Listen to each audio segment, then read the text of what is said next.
One of the things that I'm trying to get across in these videos is the epic nature of building one of these ships. And I mean that in the informal sort of meaning, an exceptionally long and arduous task or activity. Even though that is one of my goals, I do find myself wondering if I'm not taking this a bit too far. I'm sitting here recording the audio for this video and I'm looking at the same handful of pieces that I've been working on now for a very long time. And I'm sure if I'm starting to get tired of seeing these same pieces over and over again, that you will probably also be getting pretty tired of seeing these same pieces over and over again. Having said that, I do like each of these individual processes that I'm showing you. This part is technically very simple, spraying the deck color down. It's just a continuation of what you've seen now on multiple occasions. Masking and then airbrushing.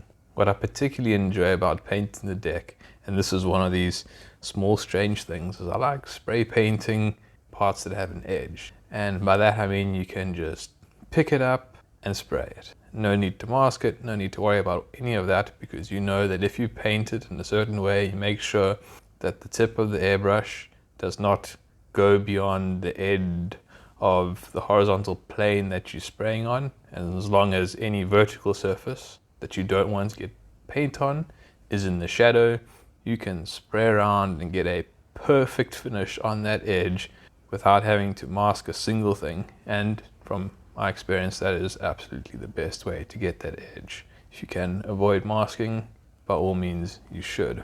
So the techniques that I'm showing here is pretty simple.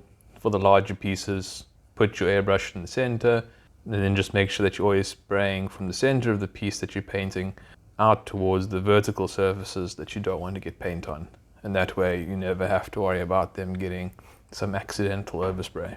It does get a bit trickier when you move on to smaller pieces. The principle still is the same. With this piece, it would appear that I'm being a bit lazy. And well, I mean, I suppose I am being lazy by painting the inside of that, and what you'd call it, balustrade, in the same color as the deck, instead of painting it as the light gray color that would normally be. But in this scenario, on this specific piece, I justify it because there's another piece that goes on top of this one where the clearance is all very thin, and there's no way that you as an observer from the outside of the ship would be able to look in and around the corner and see the inside color of that vertical wall. This is a good time though to just refer back to one of my earlier videos where I said that the instruction manuals for building these kits is wrong, in that it instructs you to stick the walls to the floor of a part instead of sticking the walls to the ceiling of a part. And this is the practical demonstration of why you would prefer to stick them to the ceiling, because now that you're painting the deck in a different color to the walls, you have the option of saying, well, for the inside walls that you can't see from the exterior of the ship, I'm not going to bother with painting those in a different color, and I'm just going to spray them all in the deck color. But if you had stuck it together the other way around, where you had the walls stuck to the floor, you would still have to mask off this externally facing wall. Otherwise, well, you'd be covering up your camo in the color of the deck. By having it stuck to the ceiling, well, you simply remove the wall from the deck and don't have the issue to begin with. On this piece, you can see another one of my little shortcuts. If you remember from previous videos, these parts have a whole lot of small sort of storage boxes along the straight edge. Now, instead of individually taping off each of those boxes, instead what I've done is just put a single piece of tape across the front of all of them and then across the top of them. So in reality, what's happening is that all the little gaps between those boxes aren't going to be painted in the color of the deck. But those little gaps in the deck color, it's not something that I'm going to be overly concerned about, because when I start weathering and put on the panel line, that sort of black wash is going to get built up in that exact area where the deck color isn't, and it will kind of blend everything in, and it won't look odd at that point. On this large part, you can see there are a number of protrusions that I haven't masked off, like these winch sort of structures. The reason for that is because I figured it would be easier to mask the deck than it would be to mask the part. So what I'm going to do is just paint them in the color of the deck, Then I'll once again do a second round of masking where I mask the deck instead of the winch, and then I'll spray the winch in the correct color. And now for my favorite part, removing the tape.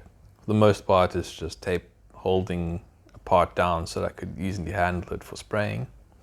But where I do start actually removing tape that was providing an actual masking roll, you'll see how in some places I have, as I said earlier, just simplified the taping by not bothering to tape out individual components like these storage bins and so on. And you can see that despite the fact that I just have taped a straight line instead of trying to get in and out through all the boxes, the finish is actually still remarkably good. You can't really notice that issue with the paint not going in between all of the boxes because there's shadows and everything.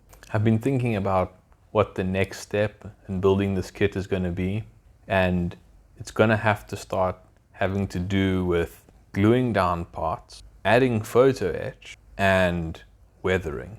And I'm thinking about what is the exact order in which I'm going to do that.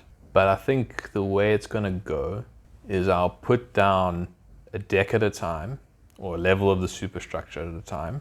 I'll glue it in place. I'll add on the additional photo etch that is required for that level, paint it again with it's basically touch up at that point, and then once that's done, weather that level, and then effectively complete the ship up to that level and then go on to the next one. So moving on to something different in the videos I think will be good. Certainly have had enough of these pieces being painted, so more photo etch work and weathering and some other things would be nice. I'm certainly ready to start gluing these parts down and moving on to some slightly different parts of building this kit. So that is it for this video. Hope you enjoyed it, and it is certainly my intention that the next video will not be painting these same pieces again, but will be either looking at how I'm going to continue into the next phase of this build, or actually just straight up go into the next phase of this build. Thanks for watching. Cheers.